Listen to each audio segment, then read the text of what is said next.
어디든지 임마누엘 누리시길 바랍니다. 오늘은 하나님이 원하시는 교회라는 제목으로 말씀 받겠습니다. 여러분, 이 교회라는 단어를 들으면 성도를 가리킵니다. 이런 모임도 교회요, 우리 개인도 교회이기 때문에 하나님이 원하시는 나 누구인가 그렇게 받으시면 정확하겠습니다. 뉴욕 통신사에서 조사를 했는데요. 사람들이 통화할 때 가장 많이 사용하는 단어가 무엇일까 조사해보니 뭐였겠습니까? 나입니다. 나. 이걸 제일 많이 사용한다고 하는데요. 일반 사람들이 개인적으로 통화할 때 5,000번을 통화한다면 나라는 말은 3,790번을 사용한다고 합니다. 이건 인간이 평상시 본능적으로 자기 중심으로 생각하며 행동한다는 것을 알 수가 있죠. 이만큼 인간은 본능적으로 나 중심을 가지고 태어났다는 것을 알 수 있습니다. 이런 인간이 구원받고 이렇게 교회로 모이게 되었는데 한마디로 사실 우리의 모임은 나 중심끼리 모인 것입니다. 만일 이런 모임 속에 하나님의 말씀이 없다면, 성령의 역사가 없다면 그야말로 이 교회는 나 중심의 나라가 되는 것입니다. 그런 곳은 사실 불이 없는 지옥과 같은 곳이죠. 그래서 교회는 반드시 하나님 말씀이 있어야 하고 또 성령의 역사가 있어야 하는 것입니다. 그렇다면 교회는 어떤 곳이 되어야 할까요? 비록 나 중심으로 태어난 우리였고 또 이런 사람들로 모였지만 하나님은 교회가 어떤 모습이 되기를 바라실까요? 그 첫 번째로 오직이 흐르는 교회 되기를 원하십니다. 한번 따라합시다. 오직. 그래서 오직이 흐르는 교회, 즉 오직이 흐르는 영적 상태 되기를 하나님은 간절히 바라십니다. 성경 두 구절을 제가 소개해 드립니다. 여기서 오직을 발견하셔야 합니다. 첫째, 창세기 3장 15절. 이 말씀에 여러분이 만약에 아멘 되시면 허감, 그때 계속 떠나갑니다. 내가 너로, 너는 사단을 가리켜 하시는 말씀이죠. 내가 너로 여자와 원수가 되게 하고 내 후손도 여자의 후손과 원수가 되게 하리니 여자의 후손 즉 예수 그리스도는 너, 즉 마귀의 머리를 상하게 할 것이요 너는 그의 발꿈치를 상하게 할 것이니라 하시고, 하나님은 인간을 구원하기 위해 많은 구원자를 보내지 않으셨습니다. 또한 구원 얻는 방법을 다양하게 제시하지도 않으셨습니다. 아담의 씨를 받은 아담의 후손이 아니라 여자의 후손으로 그리스도를 보내겠다 하셨는데 그가 하신 일이 마귀의 머리, 마귀의 권세를 깨트리신 것입니다. 믿으시기를 바랍니다. 히브리서 2장 14절. 자녀들은 혈과 육에 속하였음에, 즉 우리가 육신을 입고 있음에, 그런 말이죠. 그도, 즉 예수 그리스도도 우리와 같은 모양으로 혈과 육을 가지심은, 즉 예수님도 하늘 영광 버리고 인간의 모습으로 오셨는데 그 이유는 죽음을 통하여 죽음의 세력을 잡은 자 곧 마귀를 멸하시며 귀신 문제 해결받는 길 예수 그리스도 한 분이십니다. 팥 뿌린다고 귀신 도망가는 거 아닙니다. 천주교에 보니까 성수라고 거룩함을 도대체 어디서 떠오면 성수입니까? 성수를 딱 떠와서 그걸 뿌리면 귀신이 도망간답니다. 아닙니다. 성수로 목욕을 해도 귀신은 옵니다. 팥 뿌린다고 도망가는 것도 아니고 저 바깥 때문에 입춘대길 붙여놨다고 해서 우환이 떠나가는 것 아닙니다. 마귀 머리 깨트리신 예수 그리스도를 믿는 것이 귀신 문제 해결받는 유일한 길입니다.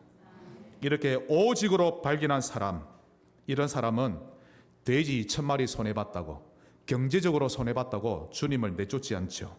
오히려 그런 사람은 문제가 올수록 더 오직을 향합니다. 그리스도를 탁 붙들죠. 그렇게 되면 유일성 누리는 사람이 되고 자기 현장에서 영적으로 리드해가는 사람이 되는 것입니다. 두 번째 성경은 요한복음 14장 6절. 우리 다 같이 읽어보십시다. 예수께서 이르시되 내가 곧 길이요 나로 말미암지 않고는 아버지께로 올 자가 없느니라. 아멘. 원어에 보시면 내가 바로 그 유일한 길이요 유일한 진리요 유일한 생명이니라, 그 뜻입니다. 예수 그리스도가 구원 얻는 유일한 오직 길이십니다. 그분은 거짓이 아니라 진리시며 죽음이 아니라 영원한 생명이십니다. 그러므로 예수님은 나의 길이요 진리요 생명이십니다. 이렇게 발견한 사람은 그 자리에서 모든 죄 사함받고 지옥 백성에서 천국 백성으로 되어지는 것입니다.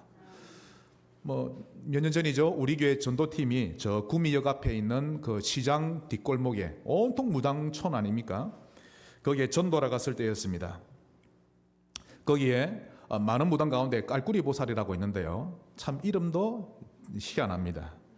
그나마 그 지역에서 용하다는 무당이었는데요.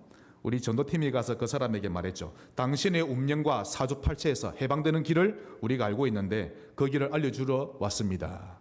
그 한마디 듣는 순간 이 무당이 앉아있다가 얼마나 놀랬던지 용수철 튕기듯이 벌떡 일어나더랍니다. 정말 그런 길이 있단 말입니까? 운명과 사주팔체에서 빠져나온다니. 그래서 우리 팀이 오직 그리스도를 전했지만 안타깝게도 받아들이지 않았다고 합니다. 저는요, 개인적으로 이 무속인들도 불쌍하지만 선임들이 너무 불쌍합니다. 그들의 수련하는 과정을 제가 봤기 때문에. 분명히 길이 있는데 그 길을 이미 하나님이 다 주셨는데 그 길을 알지 못하고 지금도 산에 들어가서 길을 찾으려고 고독한 수행을 하고 있는 것입니다. 인도의 왕자였죠. 석가모니가 어느 날 장례 행렬을 보게 된 겁니다. 그때부터 이 사람은 완전히 생각에 잡힌 겁니다. 인간은 왜 병들고 죽지? 인간은 죽으면 어떻게 되는가? 죽으면 끝인가? 이런 궁금증이 해결을 받지 못해서 집을 떠났던 것인데 오랜 세월 수련한 후에 그가 고백했습니다. 하시야소래 오도무유 지덕냐. 언젠가 야소, 즉 예수께서 오시면 내가 깨달은 도는 기름 없는 등과 같구나. 즉 앞으로 메시아가 오실 것을 이분이 들었던 것이죠. 누군가를 통해. 나마다경이라는 불경에 기록되어 있습니다. 안타깝게도 이 석가모니는 예수님을 구주로 믿지를 못했죠. 위대한 분으로는 알았는데 구원자로는 믿지 않았던 겁니다. 또 한국의 대표적인 큰 스님 중 한 분이 성철 스님입니다. 어제도 제가 우리 딸하고 한 1시간 가까이 그분에 대한 영상을 한번 봤거든요. 정말 존경합니다. 진심입니다. 인간적으로. 박정희 대통령도 만나자 해도 만나주지 않고 돌려보냈던 분이 바로 그 스님인데 그분은 평생 아무도 따라할 수 없는 수행을 하셨습니다.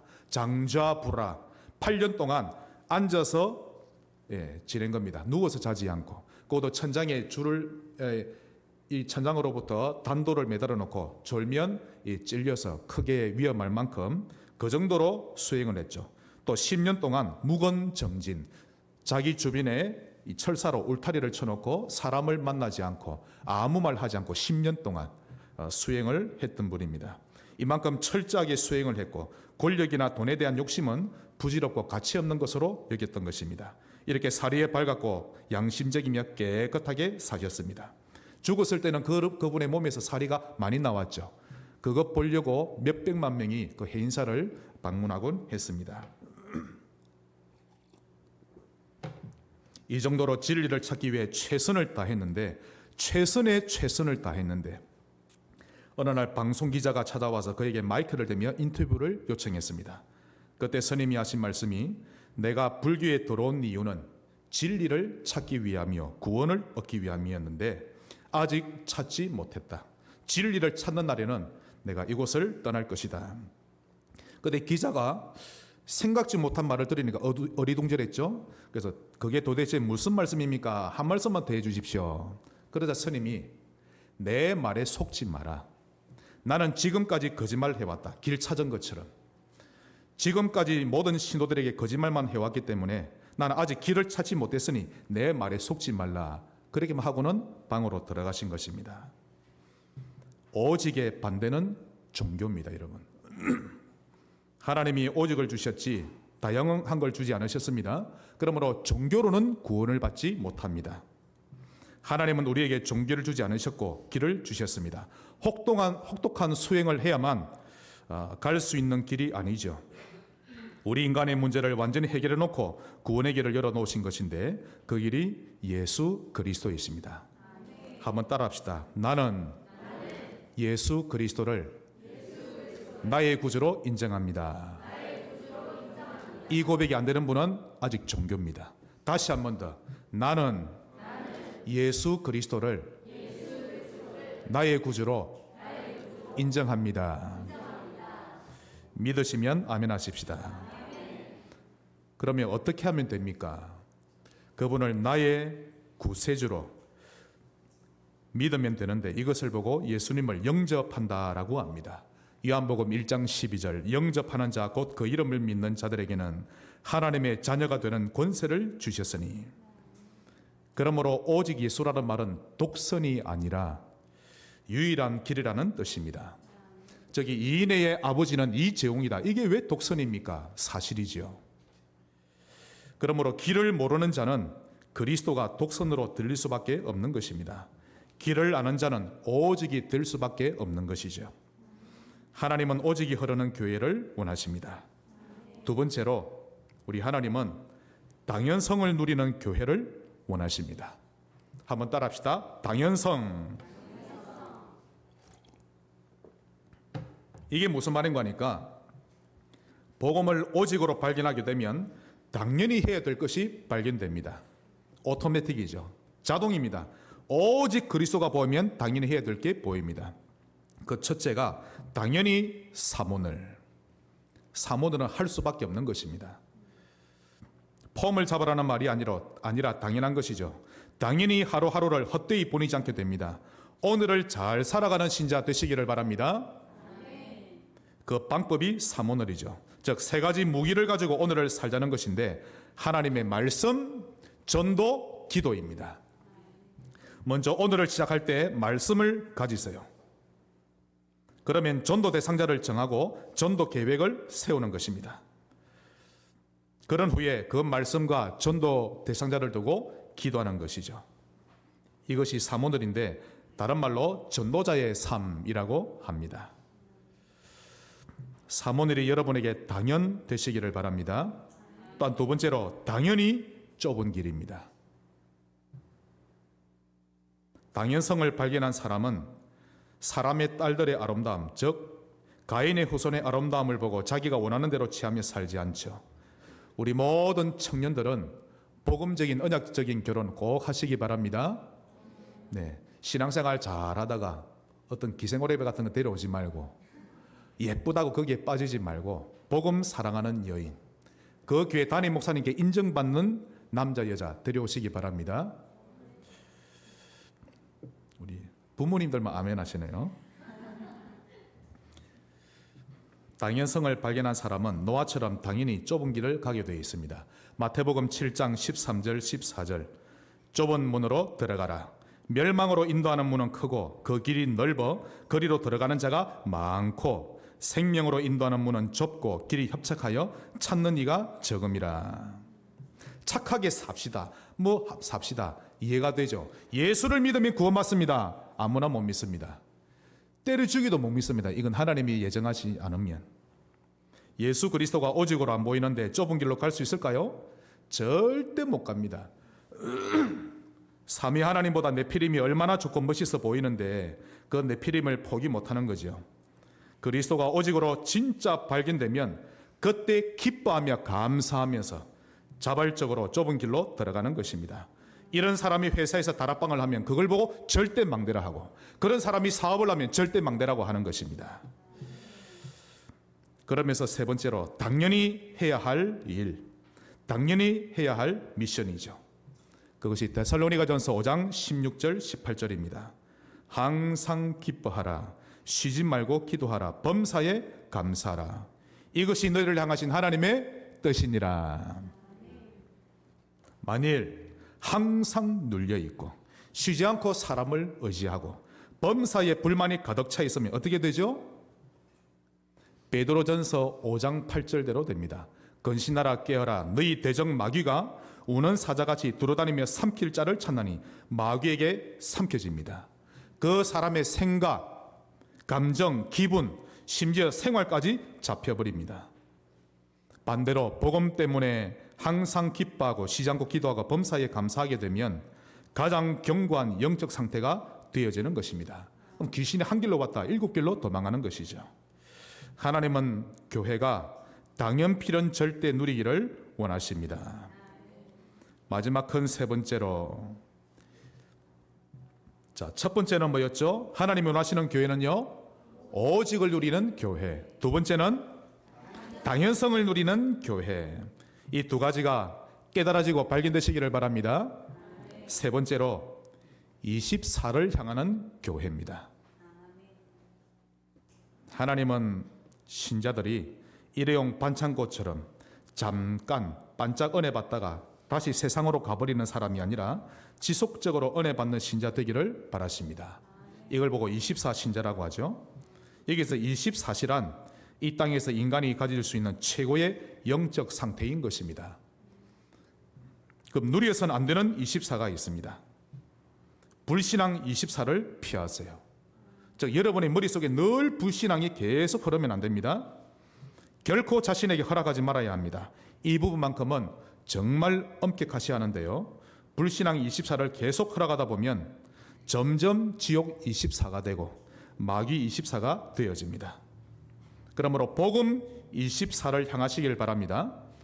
이런 사람을 사단이 가장 두려워합니다. 아무것도 염려하지 말고, 자식 문제든 경제 문제든 아무것도 염려하지 말고 복음 24 합시다. 언약 딱 잡고 하나님께 기도하는 겁니다. 내 안에 계신 주님 다 아시죠? 나의 자녀 문제를 인도해 주옵소서. 우리 가정의 산업을 인도해 주옵소서. 복음 24를 향하는 겁니다. 이런 사람을 사단이 정말 두려워하죠. 처음에는 오직 복음이 되어 있다가 점점 복음 24가 되면요, 그런 세상이 감당할 수 없는 신자가 될 것입니다. 24가 되어지면 어떤 결과를 가져옵니까? 선한 싸움을 할 줄 알게 됩니다. 나중심을 쉽게 이기고 성령 인도를 받는 인생이 되어지죠. 따라합시다. 24. 네, 여러분의 목표 되시기 바랍니다. 여러분 도박꾼은요 24시간 화도장이 머리에 계속 왔다 갔다 합니다. 게임에 빠져버린 랩너트들은 늘 게임이 화면상에 왔다 갔다. 저는 아직 바둑을 잘 못 둡니다. 들어보니까 바둑이 한번 미치면 누웠는데 바둑알이 다 보이고, 앞에 사람 보면 사람 머리가 바둑알로 다 보이고 그렇다고 합니다. 그게 24입니다. 연애를 하게 되면 사랑하는 사람 생각 온통 거기에 잡혀 있죠. 복음 24가 사람을 살립니다. 그 24를 계속하게 되면 제일 큰 응답을 체험하게 될 것인데 25를 체험하게 될 것입니다. 이 25시라는 것은 이 땅에는 없는 시간 개념이죠. 이것은 시공간을 초월하는 하나님의 역사를 체험하게 된다는 상징적인 단어입니다. 그래서 25 응답을 받으면 마약도 이기고 불신앙도 이겨낸다는 것이죠. 자, 그러면 24, 25를 누렸던 그 증인 한번 보십시다. 첫째 다윗입니다. 시편 71편 8절. 주를 찬송함과 주께 영광 돌림이 종일토록 내 입에 가득하리이다. 응답받을 수밖에 없는 전도자입니다. 두 번째로 초대교회. 우리 교회 모델이 초대교회죠. 어떻게 시작했는지를 보십시다. 사도행전 1장 14절. 여자들과 예수의 어머니 마리아와 예수의 아우들과 더불어 마음을 같이하여 오로지 기도에 힘쓰더라. 딱 24를 누리기 시작했던 것입니다. 이때 하나님이 25로 응답하셨죠. 2장 4절. 그들이 다 성령의 충만함을 받고 성령이 말하게 하심을 따라 다른 언어들로 말하기를 시작하니라. 초대교회는 이 성령 충만함 받는 일을 계속 되풀이해 나갑니다. 3장 1절. 제9시 기도 시간에 베드로와 요한이 성전에 올라갑니다. 기도하려고. 6장 3절. 이제 교회의 중직자를 뽑죠. 형제들아 너희 가운데서 성령과 지혜가 충만하여 칭찬받는 사람 7을 택하라. 우리가 이 일을 그들에게 맡기고, 중직자란 일을 맡길 수 있는 자입니다. 이들이 25를 누리고 있는 자들이었죠. 나중에는 해외 사역할 때도 이제 이 일을 계속 반복해 나갑니다. 13장 2절 3절. 주를 섬겨 금식할 때에 성령이 이르시되 내가 불러 시키는 일을 위하여 바나바와 바울을 따로 세우라 하시니 이에 금식하며 기도하고 두 사람에게 안수하여 보내니라. 하나님은 교회가 복음을 24시 누리고 25시를 체험하기를 원하십니다. 이 일에 증인되기를 주 예수 이름으로 축복합니다. 지금 말씀이 깨달아지십니까? 중요한 말씀입니다. 굳게 잡으시기를 바라고요. 말씀의 결론입니다. 교회는 성령께서 교회에게 하시는 말씀에 귀를 기울일 줄 알아야 합니다. 오늘 본문에 보니까요, 계시록에 보시면 그 당시 대표적인 교회들을 주님이 찾아가셔서 말씀하셨는데, 교회를 향한 하나님의 음성입니다. 모든 교회가 이 음성에 귀를 기울여야 할 것입니다. 자, 이 부분은 여러분이 성경을 직접 펴면 좋겠습니다. 요한계시록 2장 4절을 한번 보십시다.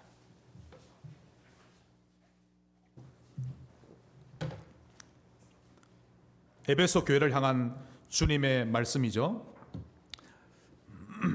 2장과 3장을 보시면 온통 붉은색입니다. 성경이. 그게 예수님의 말씀이란 뜻입니다. 이재용 목사의 말입니까? 예수님의 말씀입니다. 2장 4절, 에베소 교회야, 그러나 너를 책망할 것이 있나니 너의 처음 사랑을 버렸느니라. 여러분이 처음 복음을 받았을 때 그 감격과 결단을 잃어버린 것에 대해 하나님이 책망하고 계시는데, 이를 회개하라고 하십니다. 5절, 그러므로 어디서 떨어졌는지를 생각하고 너의 첫사랑이 도대체 어디서 잃어버렸느냐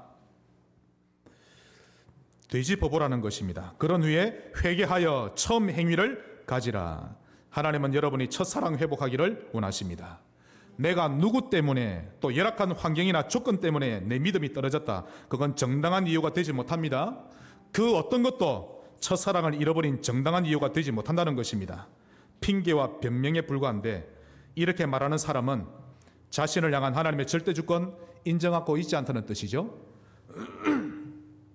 또한 그동안 걸어가던 방향이 하나님의 절대 영대로 걷지 않았다는 것을 증명하기 때문입니다. 만일 돌이키지 않으면 어떻게 되는가? 즉, 늘 불신앙에 빠져 있으면 어떻게 되는가?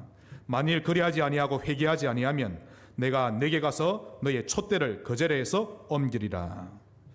하나님께 끝까지 쓰임 받으시기를 바랍니다. 오늘도 우리 장로님 기도하실 때 말씀하셨죠? 디모데후서에서 바울이 말합니다. 너는 교회를 향해 경책하며 경계하며 권하라. 경책은 경고하며 책망하라는 뜻입니다. 책망도 받을 줄 알아야 하고 칭찬도 받을 줄 알아야 하는 것이죠. 어떻게 내게 그리 말할 수 있습니까? 응답 못 받습니다. 빨리 돌이키시길 바랍니다. 회복하는 방법 간단합니다. 내게 일어나는 일에 대해 하나님의 절대 주권을 인정하고 순종하세요. 그러면 됩니다. 그리고는 오직, 당연, 그리고 24시 이걸 누리면서 걸어가면 되는 것입니다. 여러분에게 25시 누리는 인생으로 펼쳐질 것입니다. 두 번째로, 서머나 교회를 향해 주님은 두 가지를 칭찬하셨죠. 즉, 교회는 어떤 부분을 잘하면 칭찬받는지를 알 수 있는데요, 그게 2장 10절에 나타나 있습니다. 너는 장차받을 고난을 두려워하지 말라. 즉, 앞으로 그 뒤에 읽어보시면 마귀가 신자 며칠 옥에 가두기도 하고 또 10일 동안 큰 환난을 받기도 할 것인데, 복음 때문에 받을 고난 두려워하지 말라. 너희는 고난을 참 잘 견디고 있구나 칭찬하셨던 겁니다. 복음다운 복음을 말해주는 교회 찾기 정말 어려운 시대를 맞이했습니다. 인생에 풍랑 만난 사람들이 아무 때나 예배당에 들어갈지라도 언제든지 복음을 쉽게 들을 수 있는 그런 교회 만나기가 하늘의 별 따기만큼이나 어렵게 되었습니다. 늘 윤리 이야기, 율법 이야기만 있지 복음을 들을 수는 없죠. 거기에다 교인들은 자기가 듣고 싶어하는 말만 들으려 하고 자기가 원하는 방식대로만 신앙생활을 하려고 합니다. 그래서 저는 하나님 앞에서 결단한 부분이 있습니다. 수도 없이 결단했죠.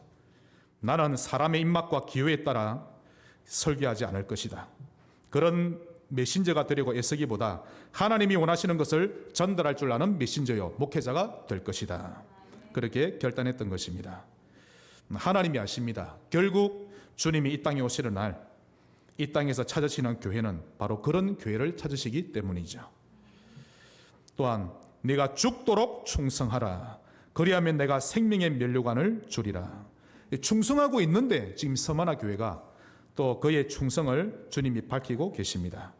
여기서 죽도록 충성하라는 말은 생명 걸고 교회 일을 하라라는 뜻입니다. 회사 일은 죽도록 안 하셔도 됩니다. 그냥 최선을 다하면 됩니다. 그러나 주의 일은 생명 걸고 하셔야 합니다. 회사 일은 부업이요, 주의 일은 주업입니다.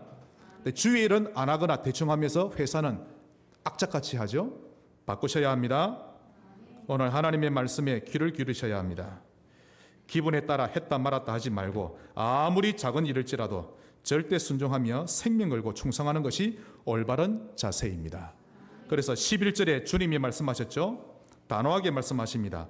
귀 있는 자는 성령이 교회들에게 하시는 말씀을 들을지어다. 지금 기회를 주고 계시는 겁니다. 세 번째로 버가모 교회를 향한 하나님의 음성인데요. 이 교회는 칭찬과 책망 두 가지를 동시에 말씀하셨습니다. 먼저 칭찬하신 부분, 그 13절 끝부분에 사탄이 사는 곳에서 죽임을 당할 때에도 나를 믿는 믿음을 저버리지 아니했구나. 즉 죽음 앞에서도 믿음을 저버리지 않았구나. 크게 칭찬하셨습니다. 그런데 책망하신 것 14절입니다. 그러나 너에게 두어 가지 책망할 것이 있나니 거기 내게 발람의 교훈을 지키는 자들이 있도다. 발람은 이스라엘을 저주하기 위해 떠났던 자였죠. 그래서 그러면서 뒷부분에 우상의 제물을 먹게 하였고 또 행음하게 하였느니라. 시대마다 우상의 모습이 다르게 나타납니다. 그 어떤 모습으로 나타나든지 잘 분별해서 우상 숭배하지 말라는 것인데 결국 우상 숭배했다는 뜻인데 이때는 지도자들이 우상과 또 행음에 빠져버렸습니다. 일제시대 때는 천황이 있는 곳을 향해 고개를 숙여 절하라고 했고 6.25 때는 공산당들이 교회로 찾아와서 예수님 사진을 마당에 던져놓고 거기를 밟고 지나가라고 또 핍박을 했고요. 이 시대는 어리석은 셋의 후손처럼 교회의 신자나 후대들이 가인의 후손 문화에 빠져서 살게 하는 문화를 통해 우상숭배하게 만듭니다. 이 역시 엄연한 우상숭배죠. 네 번째로 두아디라 교회입니다. 이 교회에 대해서도 칭찬과 책망 두 가지를 말씀하셨죠.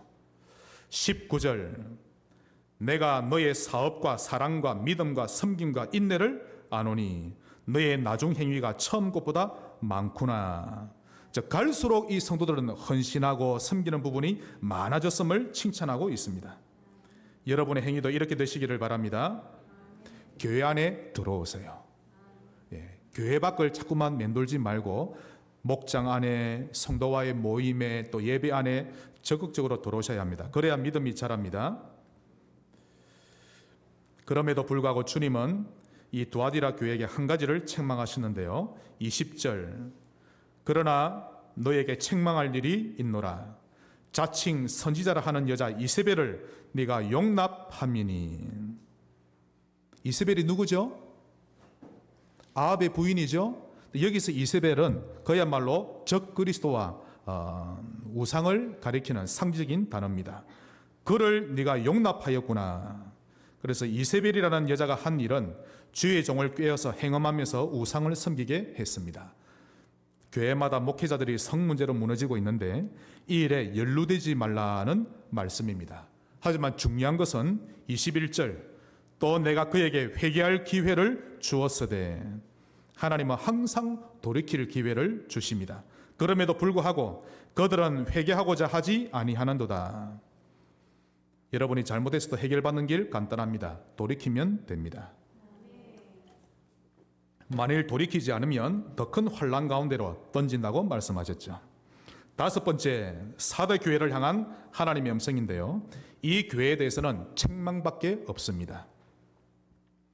계시록 3장 1절 끝부분에 내가 너의 행위를 아노니 네가 살았다 하는 이름은 가졌으나 죽은 자로다. 사대교회 이름은 살아있는다는 뜻인데 실상은 죽은 자로구나. 즉 너는 신자가 맞지만 불신자나 다름이 없구나 이런 말이죠. 다시 말해서 너는 구원받은 나의 백성이다. 다시는 너를 야곱이라 부르지 않고 이스라엘로 부르겠다. 나의 사랑하는 자녀다. 그런데도 너는 이전의 야곱 모습 그대로 살려 하고 심지어 에서처럼 살려고 하는구나 라는 뜻입니다. 그 증거로 2절 뒷부분에 내 하나님 앞에 너의 행위에 온전한 것을 찾지 못하였노니. 하나님은 여러분의 삶을 늘 항상 보고 계십니다. 중심을 들이시길 바랍니다. 그러면서 주님이 권고하고 계시죠. 3절 네가 어떻게 받았으며 어떻게 들었는지 생각하고 지켜 회개하라. 돌이키면 됩니다. 만일 돌이키지 아니하면 내가 도둑같이 이르리니 어느 때에 네게 이르는지 내가 알지 못하리라. 하나님은 자기 백성을 버리지 않습니다. 반드시 찾아가시고 칭찬하시고 기회를 주시고 말 안 들으면 매를 드시고 그러면서 만들어 가십니다. 오늘 하나님의 음성 들으시길 바랍니다. 여섯 번째, 빌라델비아 교회인데요. 7절에 보니까 빌라델비아 교회의 사자에게 편지하라. 이 사자는 목사를 말하죠. 그래서 주님은 교회를 칭찬하시든 책망하시든 주님은 그 교회 사자에게, 목회자에게 항상 말씀을 주십니다. 이 교회를 향해서도 말씀하시는데 빌라델비아 교회는 칭찬을 아끼지 않으셨죠. 8절, 내가 너의 행위를 아노니 네가 작은 능력을 가지고서도 내 말을 지키며 내 이름을 배반하지 아니하였도다. 칭찬받는 교회 되시기를 바랍니다. 아무리 믿음이 작아도 그 작은 것을 가지고도 하나님의 말씀을 지키는 것입니다. 10절, 네가 나의 인내의 말씀을 지켰은즉. 보십시오. 말씀을 잘 지킨 교회입니다. 이걸 얼마나 크게 칭찬하시는지 모릅니다. 그런데 창세기 25장 32절 보시면요, 에서는 말했죠. 내가 지금 죽게 되었으니 이 장자의 명분이 내게 무엇이 유익하리요? 즉 내가 지금 먹고 살기도 빠듯하고 힘든데 이깟 말씀이 내게 뭐 그리 유익하단 말인가? 이처럼 에서와 같이 하나님 말씀 던지며 살지 말고 빌라델비아 교회처럼 말씀을 지키며 삽시다. 주님은 이 부분을 크게 칭찬하셨죠. 그러면서 한 가지 주의하라고 말씀하십니다. 11절, 내가 속히 오리니 네가 가진 것을 굳게 잡아 아무도 너의 면류관을 빼앗지 못하게 하라. 자, 믿음으로 사는 자에게는 하나님이 면류관을 준비하십니다. 그런데 처음에는 믿음으로 살다가 이 믿음 생활을 나중에 저버리게 되면 예비되었던 면류관 빼앗기기도 하는데 그것을 주의하라는 뜻입니다. 그래서 바울은 전신갑주를 입어야 할 이유를 설명했죠. 에베소서 6장 13절, 그러므로 하나님의 전신갑주를 취하라, 즉 입으라. 이유는 악한 날에 너희가 능히 대적하고 모든 일을 행한 후에 서기 위함이라. 실컷 주의를 하고 모든 일을 행한 후에, 이 말은 주의를 실컷 잘한 후에, 그렇게도 열정적으로 신앙생활 잘해놓고서는 나중에 이런 일 저런 일로 믿음의 줄을 놓아버리는데 그렇게 하지 말라는 말씀입니다. 면류관을 빼앗기지 않기를 주의 이름으로 축복합니다. 마지막 7번째는 라오디게아 교회에 대한 하나님의 편지입니다. 이 교회는 사대 교회처럼 책망만 들은 교회인데 이 부분을 우리는 거울로 삼아야 할 것입니다. 15절, 내가 너의 행위를 아노니. 우리 하나님은 우리의 행위를 아십니다. 행위를 안단 말은 우리의 중심을 아신다는 뜻입니다. 내가 너의 행위를 아노니 네가 차지도 아니하고 뜨겁지도 아니하도다. 네가 차든지 뜨겁든지 하기를 원하노라. 차든지 뜨겁든지 하라, 이 말은 차가워도 된다 이 말 아닙니다. 말을 잘 알아들어야 되겠죠. 그 말이 아니라 이전처럼 뜨거운 신자 되기를 바란다는 뜻입니다. 만일 그리하지 아니하면 16절, 내 입에서 너를 토하여 버리리라. 이 부분은 에베소 교회에게 하신 말씀과 같죠. 만일 처음 사랑으로 돌이키지 아니하면 너의 촛대를 옮기리라. 이렇게 주님은 교회들을 향해 진단하셨고 칭찬하시고 경고하셨는데 주님이 피로 값주고 사신 교회들을 향한 주님의 진짜 마음을 꼭 알아야 되겠습니다. 19절, 이게 진정한 주님의 마음입니다. 무릇 내가 사랑하는 자, 즉 교회를 책망하여 징계하노니 그러므로 네가 열심을 내라, 회개하라. 말씀대로 하시기 바랍니다. 사랑의 반대말이 뭐죠? 미움 아닙니다. 무관심입니다. 부모가 자식을 사랑하지 않으면 무관심하죠. 그러나 진짜 사랑한다면 잔소리하게 되어 있습니다. 칭찬도 하고 격려도 하고 책망도 하는 것입니다. 자, 그렇다면 이제부터 어떻게 하면 되겠습니까? 어떻게 하는 것이 뉘우치고 돌이키는 일입니까? 그 해답이 20절에 나옵니다. 볼지어다 내가 문 밖에, 즉 내 마음 문을 문 밖에 서서 두드리노니 누구든지 내 음성을 듣고, 자, 지금 오늘 말씀을 들으셨죠? 이 말씀을 듣고 마음문을 열고, 음성을 듣고 마음문을 열면 내가 그에게로 들어가 그와 더불어 먹고 그는 나와 더불어 먹으리라. 예수님을 모셔드리고 그분과 교제를 시작하시기를 바랍니다. 그러면서 마지막 22절, 귀 있는 자는 성령이 교회들에게 하시는 말씀을 들을지어다. 깨닫는 신자 되시기를 주 예수 이름으로 축원합니다. 하나님 감사합니다. 마지막 시대에, 교회가 무너져가는 시대에 교회를 세워가는, 하나님이 원하시는 교회로 만들어가는 성지 교회 되게 하옵소서. 예수 그리스도 이름으로 기도하옵나이다. 아멘.